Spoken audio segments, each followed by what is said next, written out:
মানুষ বানিয়েছে ধর্ম, চলছে মানুষের কাছে। অসম্ভব হতে পারে না একজনের কথা দিয়ে ধর্ম চলে, যার নাম মোহাম্মদ সাল্লাল্লাহু আলাইহি সাল্লাম। ভারত, বাংলাদেশ, পাকিস্তানের আলেম ওলামা জনগণ বলছে যে হুজুরে পাক সাল্লাল্লাহু আলাইহি সাল্লাম, যার কারণে মানুষ কোরআন মাজিদ খুলে বলছে যে আল্লাহ বলছে ভোট দিতে হবে। উমর রাদিয়াল্লাহু তাআলা আনহু যাদেরকে বেঁচে থাকতে নির্দেশে, তাহলে শতকরা 99 জন বক্তার আজীবন জেল হতো, এরা কেউ বাইরে থাকতো না। কি বলছে? হুজুরে পাক সাল্লাল্লাহু আলাইহি সাল্লাম, নবীর নাম হলো হুজুরে পাক সাল্লাল্লাহু আলাইহি সাল্লাম। ধর্ম সৌদি আরব থেকে বের হয়ে ইরাকে গেছে, ইরাকে আরবি ভাষাতে পরিবর্তন হয়েছে, ওইটা আবার ইরানে গেছে, ওইটা আরবি ভাষাটা পরিবর্তন হয়ে ফার্সি ভাষায় হয়েছে, ওইটা আবার এসেছে পাক ভারতে।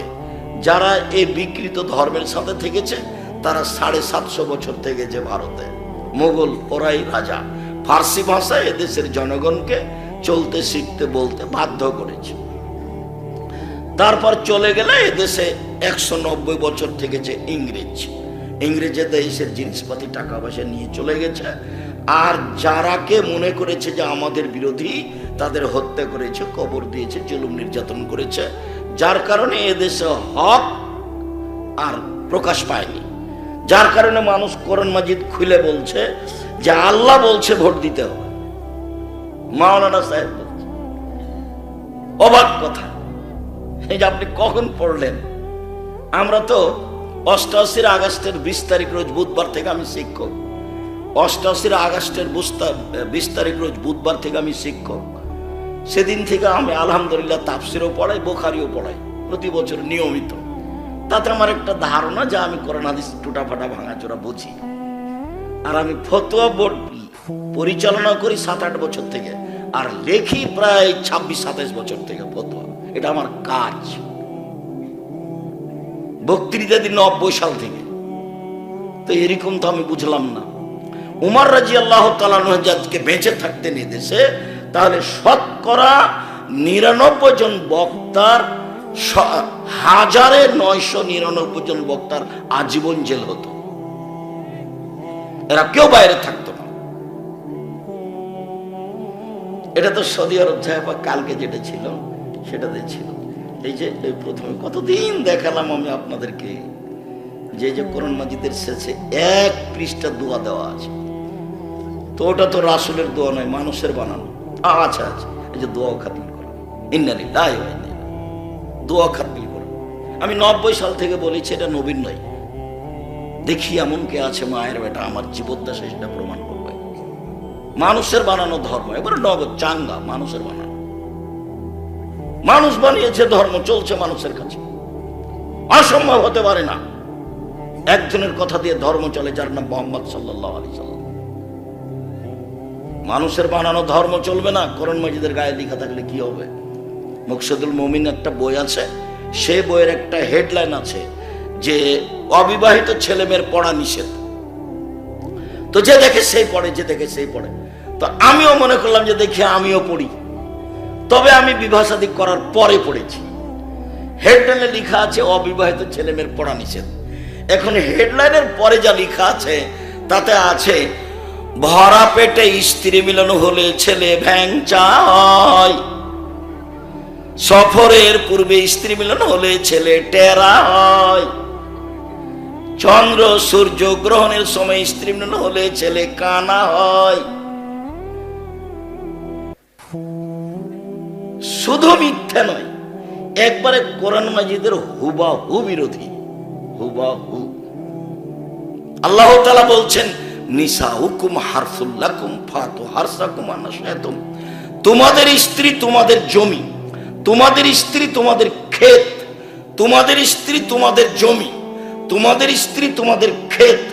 তোমরা তোমাদের জমি খেতে আসো তোমাদের ইচ্ছা মতো, সকালেই কি, বিকেলেই কি, ভরা পেটেই কি, সফরের পূর্বেই কি, চন্দ্রগ্রহণ লাগলেই কি আর না লাগলেই কি। আপনার তাফসির মাহফিলের মুফাসসিরের যখন আমি বক্তব্য শুনি তখন এমন কষ্ট পাই, আর যখন চাঁপাইনবাবগঞ্জ জেলাতে এরকম তাফসির হয় তখন মনে করি আমার বুকের উপর এটা হলো। চাঁপাইনবাবগঞ্জের পুরুষ নারীকে আমি পরামর্শ দিয়েছি, আমি আপনার সবচেয়ে কাছের মানুষ, এটা আমার জন্মভূমি। ধর্মের ব্যাপারে আপনি আমার কাছে পরামর্শ নেবেন, এটা আমি চাই। জাতির যদি রাস্তাঘাট করে দিতে না পারি, জাতির যদি স্কুল কলেজ করে দিতে না পারি, জাতিকে চূড়ান্ত সঠিক ধর্ম দিতে পারবো ইনশাআল্লাহ। ধর্মের ব্যাপারে জাতিকে ফাঁকি দিয়ে পরকাল হারাতে রাজি নই। অতএব ধর্মের ব্যাপারে আমি আপনার জেলার, আপনার বাড়ির মানুষ হিসাবে আমি অধিকার রাখি। আপনি আমাকে জিজ্ঞাসা করবেন এটা কেমন, এটা কেমন, এটা আমি হক রাখি আপনার উপরে। আপনি আমাকে কি বুঝাতে চেয়েছেন? বিসমিল্লাহ পড়লে এত নেকি হয় আপনি বলেছেন, আপনি মিথ্যা কথা বলেছেন।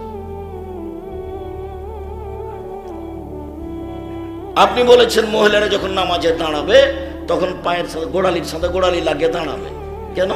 লজ্জা স্থানের জন্য মাটির সাথে যোগাযোগ না হয়, আর নাহলে ল্যাঙ্গট পরে। আপনি ডাহা মিথ্যা কথা বলেছেন। আপনি মহিলা পুরুষ হলে আপনি একদিনও বাইরে থাকতে পারতেন না, উমার রাদিয়াল্লাহু আনহু বেঁচে দিলে সব জেল হয়ে যেত। আপনার মুখ দিয়ে যেটা বের হয়েছে ধর্মের নামে প্রায় সেটাই মিথ্যা, প্রায় মিথ্যা। আল্লাহ নবী বলছেন কাফাবিল মারে কাদেবানাই হতে সবে করলাম সামিয়া, একজন মানুষের মৃত্যু খাওয়ার জন্য এতটুকু যথেষ্ট, শরীয়তের কোনো কথা তদন্ত না করে বলবে।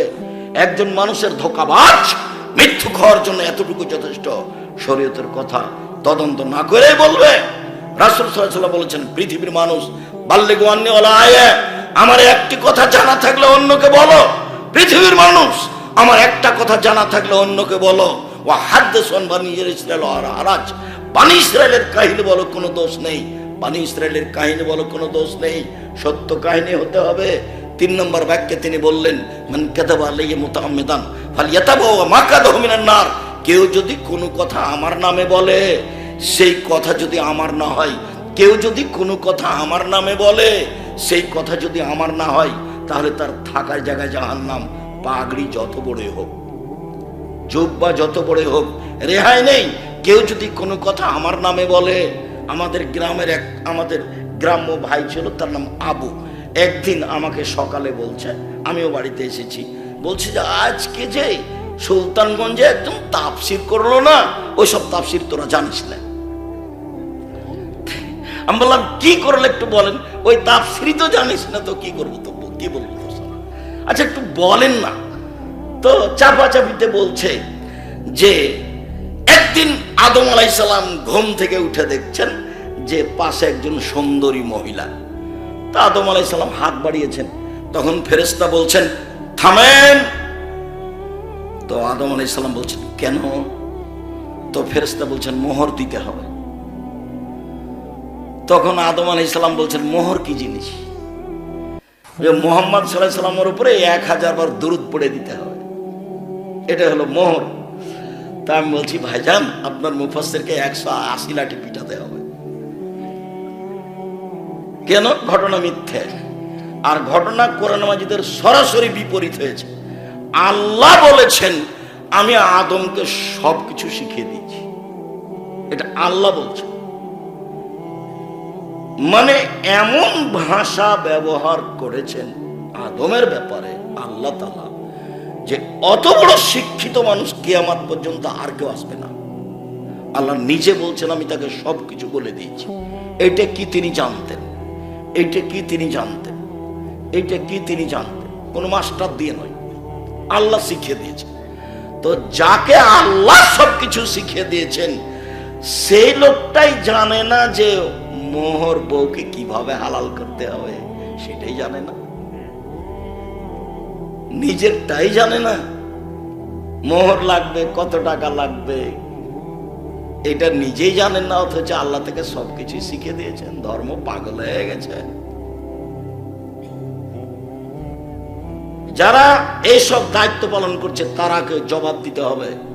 তুমি যাকে ডেকে নিয়ে এসেছ, ও যদি ধর্মের নামে মিথ্যা কথা বলে থাকে, তুমিও তার পাপের হকদার, তোমাকে হতে হবে। ধর্ম তো সহজ নেই, এমনি থাক, এমনি থাকাই ভালো। তোমার মতো চলবে ধর্মের কথা নয়, ধর্ম চলবে মুহাম্মদ সাল্লাল্লাহু আলাইহি সাল্লামের নীতিতে। লোকটার জান যায় যায়, লোকটা মরে মরে, তার পাশে বলতে হবে লাক্কেনু লাক্কেনু মাউতাকুম লা ইলাহা ইল্লাল্লাহ, তার পাশে বলতে হবে লা ইলাহা ইল্লাল্লাহ। আল্লাহ নবী বলছেন কারো যদি শেষ বাক্য লা ইলাহা ইল্লাল্লাহ হয়ে যায় তাহলে সে জান্নাতে চলে গেছে।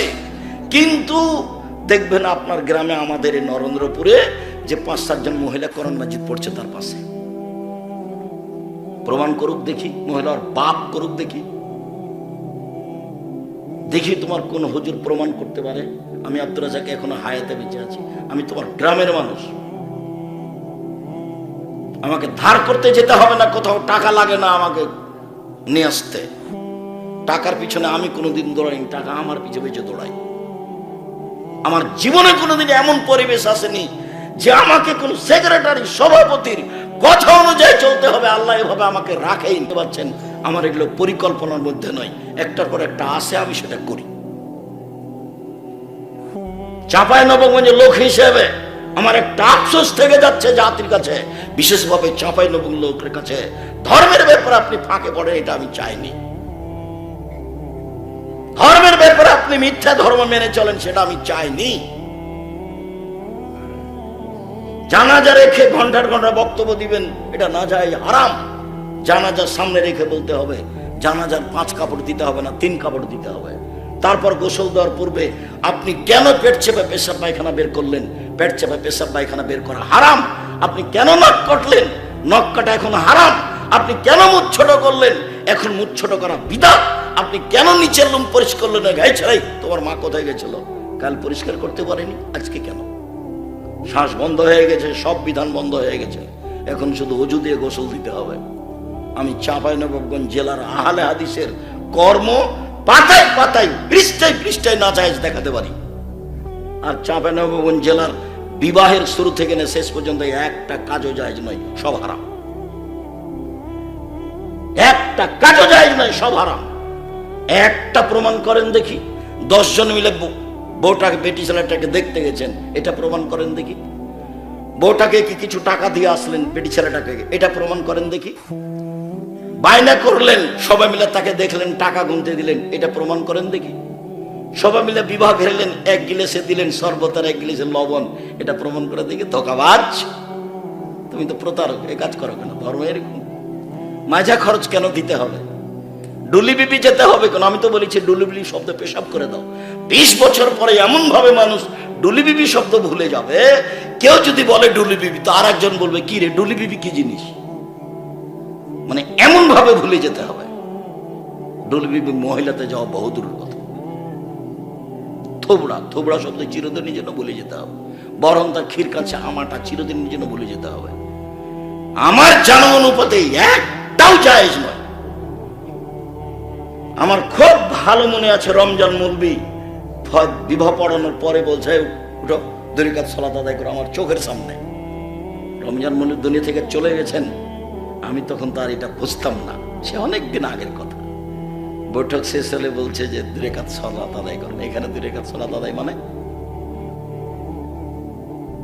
তারপরে দাঁড়িয়ে বলছে আপনারা ওয়ালিমা নিয়ে যাবেন। বলছে না সব বৈঠকে বিবাহ, আরে ওয়ালিমা তো বাসর ঘরের পরে। ওয়ালিমা বাসের ঘরের বলে, বাসের ঘর সাজিয়েছে ভাবি রে। আরে যে বিবাহের স্ত্রীর কাছে যাওয়ার আগে যে না, ভাবি রে, খালাতো বোনেরা, ফুফাতো বোনেরা, ধর্ম পাগল হয়ে গেছে। কেন প্রোগ্রাম করেছ? শক্ত হোক, কঠোর হোক, নীতিতে আসো, একাই বেঁচে থাকো। ইব্রাহিম আলাইহিস সালামের মতো যখন ইব্রাহিম তার স্ত্রীকে বললেন যে ওরা যদি বলে কে, তো তুমি বলিও এটা আমার ভাই। কেন? আমি তাদেরকে বলে দিয়েছি তুমি আমার বোন। তুমি যদি বলো এটা আমার স্বামী, তাহলে আমি মিথ্যুক হয়ে যাব। মনে রেখো, সারা এই মাটির উপরে আমি আর তুমি ছাড়া আর কেউ মুসলমান নেই। তো 2 জনের চলে সারা পৃথিবী, আপনার চলে না? কি বুঝাতে চাই তোমার মা? আমি তো বুঝতে পারি না। তোমাদের বাড়িতে পুতুল আছে, তোমাদের বাড়িতে শোকেজে কাঁকড়া আছে, তোমাদের বাড়িতে তোমার মা একটা আয়না কিনেছে, সেটা হলো কাতল মাছ। তোমার মা প্লেট কিনেছে, সেটা হলো চিংড়ি মাছ। তোমার মা একটা তরকারি রাখা বাটি কিনেছে, সেটা হলো রুই মাছ। মানে কি বুঝাতে চাচ্ছ এগুলো দিয়ে? আসলেই যে কেউ শিক্ষিত নয় তার এগুলো প্রমাণ। এমনি পশু প্রাণীর মতো, গরু ছাগলের মতো। বুঝেও বুঝে না ওরা, অন্তর আছে বুঝে না, দেখেও দেখে না ওরা, চক্ষু আছে দেখে না, শুনেও শুনে না ওরা, কান আছে শোনে না। উলাইকা কাল আনআম, তারা পশু প্রাণীর মতো, তারা গরু ছাগলের মতো, তারা কুকুর শিরের মতো, বাল মাজাল বরং তার চেয়ে খারাপ। এই যে থাকা খাওয়া চলা ফিরা, এগুলো গরু ছাগলের মতো, পশু প্রাণীর মতো। বলছে গ্রামবাসী সবাই নাকি চাচা আর ভাই। মহিলাটা ধরে বলছে চাচা শোনেন, অথচ ওর বংশের কেউ নাই। কেমন পর্দা, কেমন জীবন। সবাই বাড়িতে ঢুকছে, তখন বলছে আব্দুর রাজ্জাক আছো গো, এ বলে ঢুকছে। সালাম দিয়ে দাঁড়িয়ে থাকতে হবে, তারপরে ঢুকতে হবে। আব্দুর রাজ্জাক আছো বলে বাড়িতে ঢুকে যাচ্ছে। এটা কোন জীবিকা রিপোর্ট? এলো গরু ছাগলের মতো। খারাপ লাগে? এটাই তিতা লাগে নাকি? এটাই কথা। গরু ছাগলের মতো, পশু প্রাণীর মতো, কুকুর শ্রীগলের মতো এই জীবন ত্যাগ করতে হবে। বাউল হিসাব বলছিলাম, একজন মানুষের মৃত্যু খাওয়ার জন্য যথেষ্ট শরীয়তের কোনো কথা তদন্ত না করে বলবে, পৃথিবীর মানুষ আমার একটা কথা বলা থাকলে অন্যকে বলো, আমার একটা কথা জানা থাকলে অন্যকে বলো, বনী ইসরাইলের কাহিনী ঠিক জানা থাকলে বলো। কেউ যদি কোনো কথা আমার নামে বলে, সেই কথা যদি আমার না হয় তাহলে তার থাকার জায়গা জাহান্নাম। কেউ যদি কোনো কথা আমার নামে বলে, সেই কথা যদি আমার না হয় তাহলে তার থাকার জায়গা জাহান্নাম। এই ছেলে, তোমার মুফাসসিরের তাফসীর শুনলে আমাকে শুধু খালি পুথির গানের কথা মনে পড়ে, পুথির গানের কথা মনে পড়ে। 6 মাসের রাস্তা বড় তো 6 দিনে গেল, ঘোড়ায় চড়িয়া মর্দ হাঁটিয়া চলিল। এটা যেমন তুমি যদি খারাপ লাগে তো তোমার মুফাসসিরের তাফসীর আমার সামনে নিয়ে আসো, দেখাই তোমাকে। তুমি মনে কষ্ট নিও না, তোমাকে আমি অনেক ভালোবাসি, তোমার আব্বাকে আমি শ্রদ্ধা করি, শ্রদ্ধার আমার অভাব নেই। ফাতেমা কান্দিয়া কয় আজ বুঝি হুসাইন কারবালাতে শহীদ হয়। ফাতেমা কান্দিয়া কয় আজ বুঝি হুসাইন কারবালাতে শহীদ হয়। আরে হুসাইন যেদিন শহীদ হন তার 49 বছর আগে ফাতেমা রাদিয়াল্লাহু তাআলা মারা গেছেন। তা আজকে তিনি কেঁদে বলবেন কি করে? তোমার মুফাসসিরের তাফসীর তাই। বক্তব্য যাকে দিয়ে শুনতে চাচ্ছ আগেই তাকে জানিয়ে দাও যে আমাদের ওইভাবে তাফসীর করতে হবে না। মাওলানা সাহেব, আপনি আমাদের সামনে আজকে পেশ করবেন খাওয়া ও পান করার নিয়ম, কোরআন আর হাদিস দিয়ে সাজিয়ে দিবেন। আজকে আমরা নরেন্দ্রপুরের মানুষ, আপনি আমাদের সামনে বক্তব্য পেশ করবেন খাওয়া ও পান করার নিয়ম, বিষয়টি আপনাকে 15 দিন আগে জানালাম। কথা বোঝা যায়নি? উনি এখন ওইভাবে দেখে আসবেন, তারপরে খাওয়া ও পান করার নিয়ম কোরআন এবং হাদিস দিয়ে সাজাবে। মোহাম্মদ বলতে পারো ওপরে কি নিয়ে হইচই হচ্ছে? আল্লাহ নবী বলেন না। জি হ্যাঁ, আমি বলতে পারি ওপরে কি নিয়ে হইচই হচ্ছে। ফিল কাফারাত, আদমের ছেলেমেয়ের পাপ কিসে মিটে যাবে এই নিয়ে হইচই হচ্ছে। বলুন তো দেখি কিসে পাপ মিটে যায়? এক, ইসবাগুল ওযু, ভালো করে ওযু করলে পাপ মিটে যায়।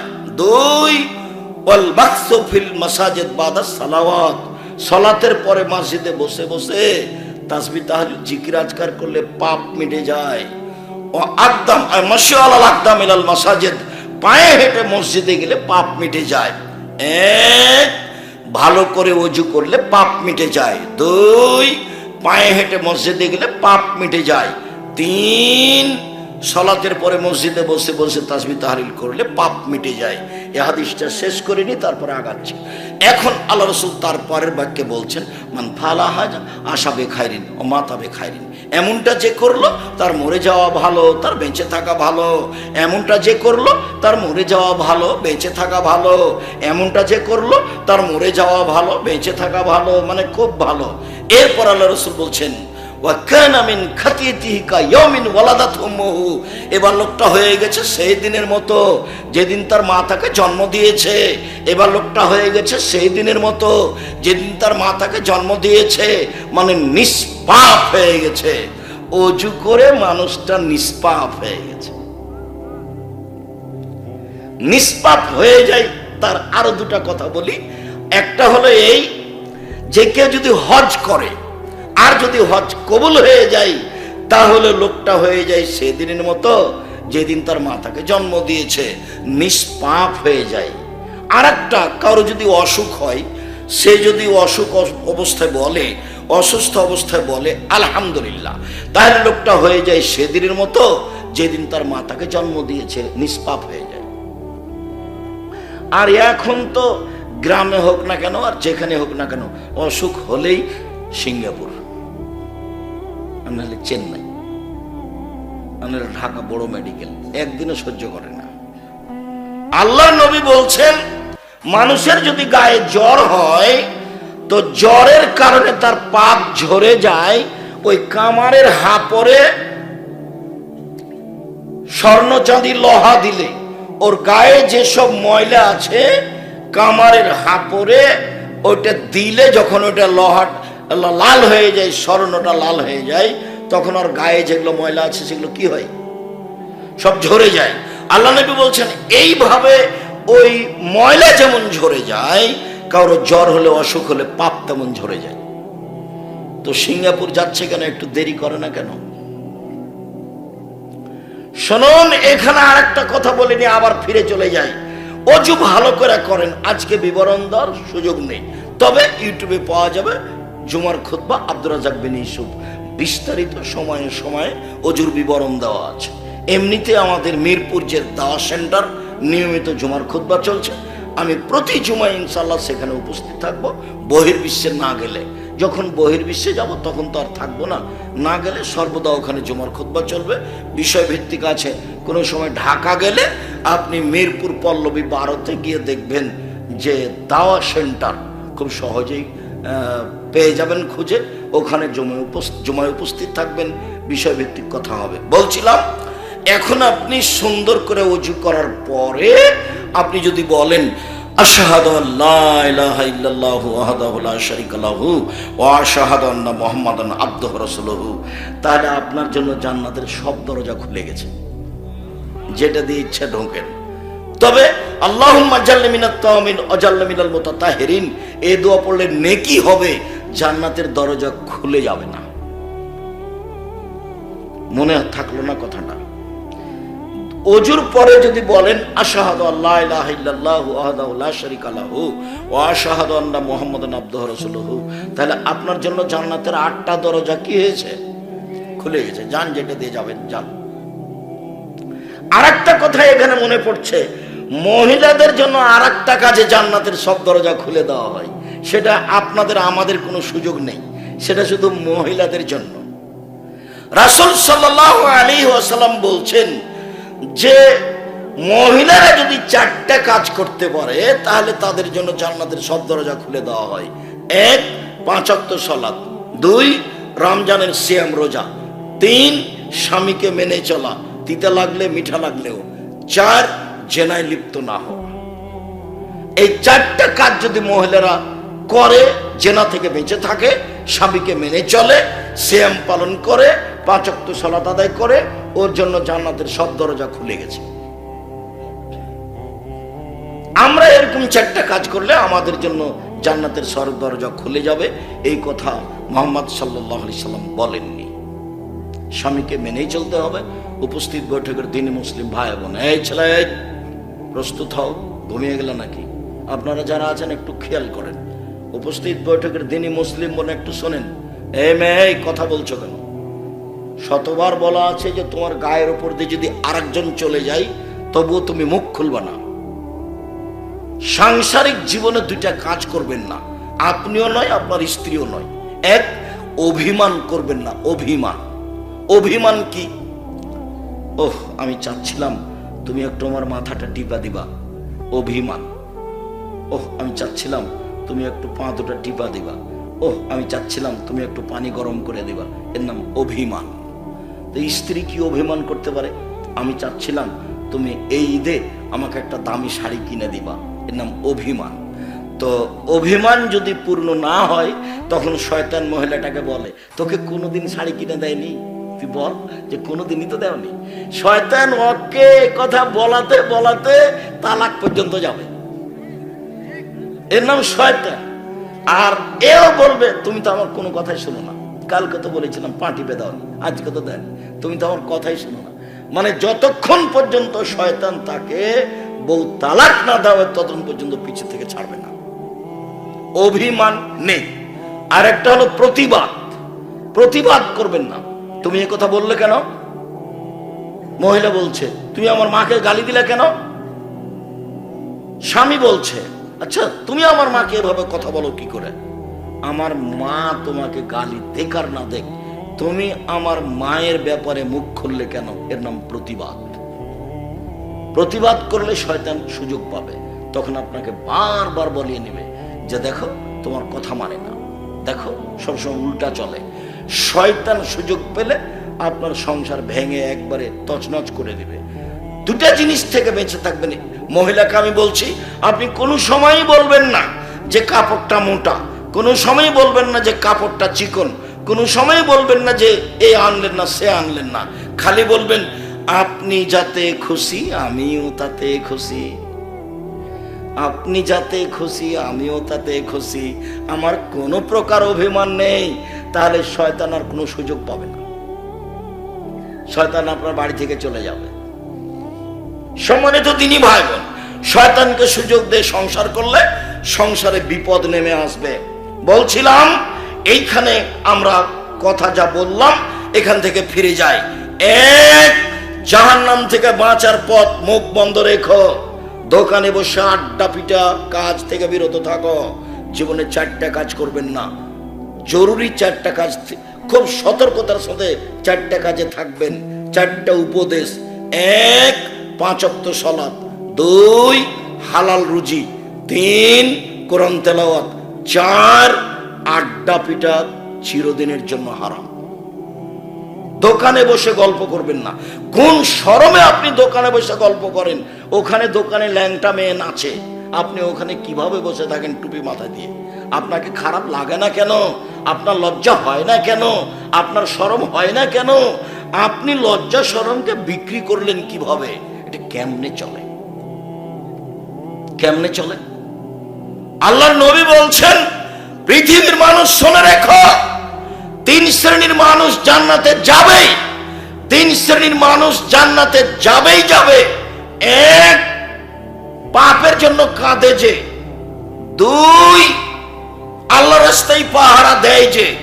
3, অপর বেগানা নারীকে দেখে চক্ষু নিচু করে যে। তা আপনি দোকানে বসে টিভি দেখছেন, এটা কেমন হলো? তাহাজ্জুদ পড়েন নাকি? আরে ছেলে, তোমার মোবাইলে ল্যাংটা মেয়ে নাচে, তুমি চক্ষু ঠান্ডা করো, কলিজা ঠান্ডা করো, মন ঠান্ডা করো। ল্যাংটা মেয়েকে দেখে চক্ষু ঠান্ডা করে কলিজা ঠান্ডা করে জান্নাতের মেয়ে ভোগ করবা? অত সহজ? ঈমান কখন চলে গেছে? ওকে বিদায় করো। আল্লাহ নবী বলছেন আমার জীবনে বড় ভয় আশঙ্কা, আমার উম্মতের উপরে আমার উম্মত গোপন পাপে লিপ্ত হবে। এটা আমার ভয়, এটা আমার আশঙ্কা। আমার উম্মত গোপন পাপে লিপ্ত হবে। এখান থেকে তোমাকে যে কোনো মূল্যে বিরত থাকতে হবে। মহিলাদের ফাঁদে পড়ো না। মহিলাদের ফাঁদে পড়লে তুমি ধ্বংস হবা, তোমার বাপ ধ্বংস হবে, তোমার বংশ ধ্বংস হবে, তোমার জাতি ধ্বংস হবে। আমার মা বলতেন নারী হলো 3 জানের বড়ি। নারী হলো 3 জানের বড়ি। নারীকে তুমি চিনতে পারোনি, কি জিনিস তুমি ওকে চিনতে পারোনি, তোমাকে ধ্বংস করেই ছাড়বে। 1 মিনিট দেখবা, এদিকে দেখো নারী কি জিনিস। 1 মিনিট দেখো এদিকে। জুলাইখা সব দরজাগুলি বন্ধ করে দিল নিজে হাতে। জুলাইখা সব দরজা বন্ধ করে বলল হাই তালাক, এইসব তুমি আমার সাথে জেনায় লিপ্ত হও। এইসব পেয়েছিলেন দাদির চেহারা, দাদি ইউসুফ আলাইহিস সালামের দাদি। 1 স্তর উপরে গিয়ে ইউসুফ আলাইহিস সালামের দাদি হচ্ছেন সারা। সারা পৃথিবীতে সবচেয়ে সুন্দরী মহিলা ছিলেন ইব্রাহিম আলাইহিস সালামের স্ত্রী সারা। একেবারে আদম থেকে নিয়ে কিয়ামত পর্যন্ত সব নারীর চেয়ে সুন্দরী ছিলেন। আর না হয় সেই কালে পৃথিবীতে যত নারী ছিল সবার চেয়ে তিনি সুন্দরী ছিলেন। সেই চেহারায় পেয়েছিলেন ইউসুফ আলাইহিস সালাম। সুন্দর চেহারার মানুষ ছিলেন ইউসুফ। দরজা বন্ধ করলো জুলাইখা। জুলাইখা বলল তুমি জেনায় লিপ্ত হও। ইউসুফ বললেন মাযাল্লাহ, আমি আল্লাহর কাছে আশ্রয় চাচ্ছি। বলো কি তুমি? ইন্নাহু আহসানা মাসওয়ায়া, তোমার স্বামী আমার মালিক, তিনি আমাকে ভালো থাকতে দিয়েছেন, ভালো খেতে দিয়েছেন। তোমার স্বামী আমার মালিক, তিনি আমাকে ভালো থাকতে দিয়েছেন, ভালো খেতে দিয়েছেন। আমি তোমার সাথে কেমনে এ অন্যায় করি? তারপরে যখন জুলাইখা অন্যায় করার জোর চেষ্টা করলো, তিনি দৌড়িয়ে বের হলেন, ভাবে এটাই বোঝা যায়। দরজা খুলে বের হলেন, এটা বোঝা যায় না। তিনি আগে আগে বের হলেন, পিছনে পিছনে জুলাইখা বের হলো। সামনে ছিল জুলাইখার স্বামী, এক জায়গায় তিনজন। জুলাইখা বলল, এই যে কেমন ছেলে বাড়িতে রেখেছেন দেখেন, যে ছেলে আপনার স্ত্রীর সাথে জেনা করতে চায়। এ দেখো মহিলা মানুষ কি জিনিস। এই যে দেখেন, আপনি একে রেখেছেন আমার খাওয়া দাওয়ার থাকার জন্য, বাড়িতে রেখেছেন একে, এ আপনার স্ত্রীর সাথে জেনা করতে চায়। কথা উল্টে দিল, এর শাস্তি কি হবে? আরে আপনি কি শাস্তি বলবেন? আমি বলছি, ওকে যথাযথ পিটন দিতে হবে, নইলে জেলখানায় বন্দি করে দিতে হবে। ওকে যথাযথ পিটন দিতে হবে, নইলে জেলখানায় বন্দি করতে হবে। তাকদীর বশত সময়ের গতিতে 12 বছর জেল হয়ে গেল। সরকারের পক্ষ থেকে ডেকে পাঠানো হলো। তিনি বললেন, জি না, আমি জেল থেকে বের হব না যতক্ষণ পর্যন্ত জুলাইখা জাতির সামনে ঘোষণা না দিবে আমি অন্যায় করেছি, এসব করেনি। আমি জুলাইখা, আমি অন্যায় করেছি, এসব করেনি। এই কথা জনগণের সামনে জুলাইখার ঘোষণা না দেওয়া পর্যন্ত ইসব জেল থেকে বের হবে না। আমাদের নবী মুহাম্মদ সাল্লাল্লাহু আলাইহি ওয়াসাল্লাম বলেন, ইসবের ধৈর্য আমার চেয়ে বেশি, ইসবের ধৈর্য আমার চেয়ে বেশি। আমাদের নবী মুহাম্মদ সাল্লাল্লাহু আলাইহি ওয়াসাল্লাম বলেন, ইসবের ধৈর্য আমার চেয়ে বেশি। আরে আমি যদি ওখানে থাকতাম, 12 বছর জেলে থাকার পরে যদি সরকারের লোক আমাকে ডেকে পাঠাতো, তাহলে আমি তাড়াহুড়া করে বের হয়ে যেতাম, চলো চলো চলো। কিন্তু ঈসা আলাইহিস সালাম তা বললেন না। ঈসা আলাইহিস সালাম বললেন, জুলাইখাকে জাতির সামনে ঘোষণা দিতে হবে আমি অন্যায় করেছি, এসব করেনি। সাবধান থেকো, ওই মেয়েটার নাম্বার মোবাইলে যেন আর কোনোদিন তোমার না থাকে, মিশিয়ে দাও। মেয়েটাকে এমন ভাবে ভুলে যাবা, মারিয়াম যেমন বলেছেন, কুনতু নাসিয়াম মানসিয়া। যখন মারিয়ামের সন্তান হওয়ার সময় চলে আসলো, তখন মারিয়াম খুব চিন্তিত। আর আমি জাতিকে কি দিয়ে বুঝাবো? আমার তো বিবাহ হয়নি, আমি সন্তান জাতিকে কি দিয়ে বুঝাবো? যা হওয়ার তাই হলো। সন্তান নিয়ে যখন গ্রামে ঢুকলেন, তখন গ্রামের লোক বলল, ছি ছি ছি ছি ছি, তোমার মা তো ভালো মানুষ, তোমার মা তো জেনাকারিনী ছিল না। ছি ছি ছি ছি, তোমার বাপ তো ভালো মানুষ, তোমার বাপ তো জেনাকার ছিল না। তুমি মসজিদে থাকো, বাইতুল মুকাদ্দাসে থাকো, সেখানে জেনা করো, এই তো তুমি মহিলা। এরকম কথা জনগণ তাকে বলল। তখন তিনি বলেছিলেন, আমি জাতিকে কি দিয়ে বুঝাই? আমি জাতির কাছ থেকে হারিয়ে যেতে চাচ্ছি। কেউ যেন না জানে মারিয়ামকে, কারো যেন মনে না থাকে মারিয়ামকে। মারিয়ামকে একবার টোটালি ভুলে যাবে। মারিয়াম যেমন চেয়েছিলেন জাতির কাছ থেকে নিজের ভুলে যাওয়া, এই ছেলে তুমিও ওই মেয়েটার নাম্বার থেকে তুমি নিজেকে ভুলিয়ে দাও। ওই মেয়েটা যেন তোমার জিন্দেগিতে কোনোদিন না আসে, ও তোমাকে কবর দিয়ে ছাড়বে। তুমি মনে করো না ও তোমার গোপন পাপ তোমাকে জাহান্নাম পর্যন্ত নিয়ে যেয়ে ছাড়বে। তোমার বিদ্যা নষ্ট করবে, তোমার বুদ্ধি নষ্ট করবে, তোমার মান সম্মান নষ্ট করবে। এই বোকা ছেলে, তোমার সাথে কথা বলে যে মেয়ে, ওই মেয়ে আরো 10 জনের সাথে বলে। ওই বোকা মেয়েরও জানা দরকার যে আমার সাথে যে ছেলে কথা বলে, সেই ছেলে আরো 10 জন মেয়ের সাথে কথা বলে। সতর্ক থাকা উচিত। বলছিলাম, মুখ বন্ধ করো, জাহান্নাম থেকে বেঁচে যাবা। 2, ওয়ালিয়াসা বাইতো, জরুরি প্রয়োজন ছাড়া বাড়ির বাইরে যাবেন না। নিজেকে বাঁচান জাহান্নাম থেকে। লম্বা আলোচনা নয়, অল্পতে শেষ করে দেবো, আপনি চিন্তা করবেন না। নিজেকে জাহান্নাম থেকে বাঁচান। 1, মুখ বন্ধ রাখেন। 2, জরুরি প্রয়োজন ছাড়া বাড়ির বাইরে যাবেন না, জাহান্নাম থেকে বেঁচে যাবেন। 3, পাপের জন্য কাঁদুন, জাহান্নাম থেকে বেঁচে যাবেন। আল্লাহর নবী বলেন, লা ইয়ালিজার রাজুলু বাকা মিন খাসিয়াতিল্লাহ হাত্তা ইয়ালিজাল লাবানো। আল্লাহর ভয়ে কাঁদে যে তার জাহান্নামে যাওয়া ওইরকমই অসম্ভব। গাভীর বাঁট থেকে চাপ দিয়ে দুধ বের করে ভিতরে ঢোকানো যেমন অসম্ভব, গাভীর বাঁট থেকে চাপ দিয়ে দুধ বের করে ভিতরে ঢোকানো যেমন অসম্ভব, আল্লাহর ভয়ে কাঁদে যে তার জাহান্নামে যাওয়া তেমনি অসম্ভব। এই তিনটা কাজেই জাহান্নাম থেকে বেঁচে যাবেন। পরিবারকে জাহান্নাম থেকে বাঁচানোর 1 নম্বর পথ, এই ছেলে থামো, আমি একেবারে কাছাকাছি চলে এসেছি। জাহান্নাম থেকে পরিবারকে 1 নম্বর কাজ বাঁচানো, শিক্ষা দেওয়া। 2 নম্বর কাজ শিষ্টাচার শিখিয়ে দেওয়া। রাসূল সাল্লাল্লাহু আলাইহি সাল্লাম বলেছেন নবীগণের বৈশিষ্ট্য 10টি। তার একটা বৈশিষ্ট্য হলো নখ কেটে ফেলতে হবে, দাড়ি বড় করতে হবে, মোচ কেটে ফেলতে হবে, চাঁচা হবে না, বগলের লোম উঠে ফেলতে হবে, পুরুষ নারী একই হুকুম, ব্লেড ব্যবহার করা যাবে না, নিচের লোম পরিষ্কার করতে হবে, ঊর্ধ্বে টাইম 40 দিন, পুরুষ নারী একই হুকুম, যেভাবে সহজ, যেভাবে সম্ভব, যেভাবে সাজে। এগুলোর নবীগণের বৈশিষ্ট্য শিষ্টাচারে আসতেই হবে, তাহলে আপনার জন্য জাহান্নাম থেকে বেঁচে যাওয়া সহজ হবে। যখন জাবের রাদিয়াল্লাহু তাআলা আনহুকে আল্লাহর নবী বললেন যে এখানে থামেন, আমরা সকালে বাড়ি যাব, তখন জাবের বললেন আমি নতুন বিবাহ করেছি, আমাকে বাড়ি যেতে অনুমতি দেন। তখন আল্লাহর নবী বললেন জাবের, তুমি কুমারী মেয়ে বিবাহ করেছো না তালাক প্রাপ্তা মেয়ে বিবাহ করেছো? তো জাবের বললেন আল্লাহর নবী, আমি তালাক প্রাপ্তা বয়সের মেয়ে বিবাহ করেছি, যার বয়স একটা পর্যায়ে চলে গেছে। তো তুমি কুমারী মেয়ে কেন বিবাহ করলে না? তখন আল্লাহ রাসূলকে জাবের বলছেন আল্লাহর নবী, আমার আব্বা উহুদের যুদ্ধে শহীদ হয়েছেন 9 জন মেয়ে রেখে। আল্লাহর নবী, আমার আব্বা উহুদের যুদ্ধে শহীদ হয়েছেন 9 জন মেয়ে রেখে। ও আকরাহু আন আতাজাওয়াজা মিসলাহুন্না, আমার 9 জন বোনের সমবয়সের মেয়েকে আমি বিবাহ করা পছন্দ করিনি।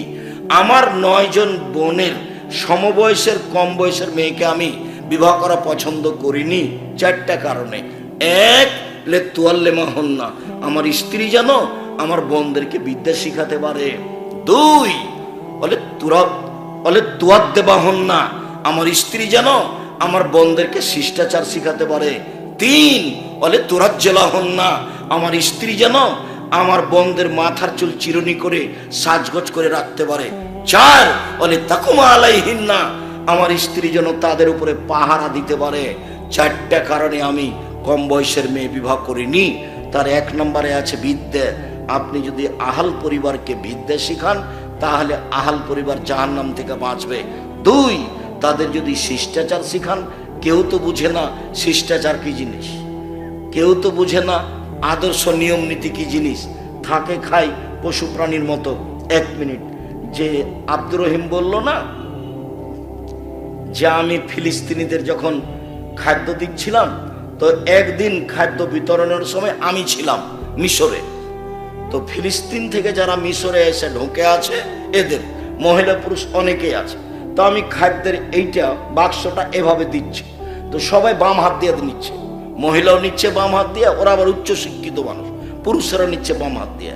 তো আমি দেওয়া বন্ধ করলাম, তারপর 5 মিনিট বক্তব্য দিলাম। তাতে বললাম আয়েশা রাদিয়াল্লাহু তাআলা আনহা বলেন আল্লাহ নবী বলেছেন ডান হাত হলো পবিত্রতার জন্য, ওযুর জন্য, ভালো কাজের জন্য, আর বাম হাত হলো পেশাব পায়খানার জন্য আর ময়লার জন্য। তো বাম হাত এরকম মানুষের সাথে লেনদেনে ব্যবহার করা হবে না। বাম হাত হচ্ছে পেশাব পায়খানার জন্য, বাম হাত হচ্ছে ময়লার জন্য, বাম হাতে খাওয়া নিষেধ, বাম হাতে শয়তান খায়। তা আমি যা বললাম তা খুব ভালো বুঝলো, মনে হলো যে আমার চেয়ে ভালো বুঝলো। এরপরে বক্তব্য বন্ধ করে যখন আবার দিতে শুরু করলাম, বাম হাতেই নিল। বলো তো কেন বাম হাতে নিল? অভ্যাস হয়ে গেছে, অভ্যাসের দাস, অভ্যাস হয়ে গেছে। তুমি বাড়িতে ঢুকতে সালাম দিয়ে ঢুকতে শরম পাচ্ছ, আসসালামু আলাইকুম এটুকু বলতে শরম পাচ্ছ, এটা একটা শরমের ব্যাপার হয়ে গেছে। মানুষকে বললেও মানুষ সেটা বুঝতে চায় না। এরকম ভাবে নিয়মিত জালসা করে কি করবা, তাফসির মাহফিল করে কি করবা? শিষ্টাচারের পরিবর্তন হলো না, সলাৎ শুরু করতে পারলে না, আদব কায়দা পরিবর্তন হলো না, প্যান্টটা এখনো নিচেই থাকলো। তোমার মা তোমার ভাইকে যখন পাঞ্জাবিটা প্যান্টটা পরালো, তখন বাম পায়েরটা আগে ঢোকালো, জুতাটা বাম পায়েরটা আগে ঢোকালো, জামাটা আগে বাম হাত আগে ঢোকালো, তো তোমার মা কি শিখলো? শিষ্টাচার কাকে বলে? তোমার মা নাকি মহিলাদের বৈঠকে বসে, বুবু এই করিও না বুবু, বুবুর বৈঠকে বসে। বুবু কি জানে ডান হাত বাম হাতের কথা? বুবুর কি এসব হাদিস মুখস্থ আছে? বুবু এরকম বৈঠক করা হবে না বুবু। মুহাম্মদ সাল্লাল্লাহু আলাইহি সাল্লাম নিজে গেছেন, মহিলারা যখন বলল পুরুষেরা আপনার পাশে বসে তারা দিন ধর্ম জেনে নিল, আমরা মহিলা মানুষ আমাদের দিন ধর্ম জানার কি হবে? তখন আল্লাহ রাসূল বললেন, তোমরা অমুকের বাড়িতে দিন নির্ধারণ করে বসবা, আমি মুহাম্মদ সাল্লাল্লাহু আলাইহি সাল্লাম সেখানে গিয়ে তোমাদের দিন শিখাবো। ওই সময় আল্লাহর নবী বললেন, আমি আয়েশাকে পাঠাবো।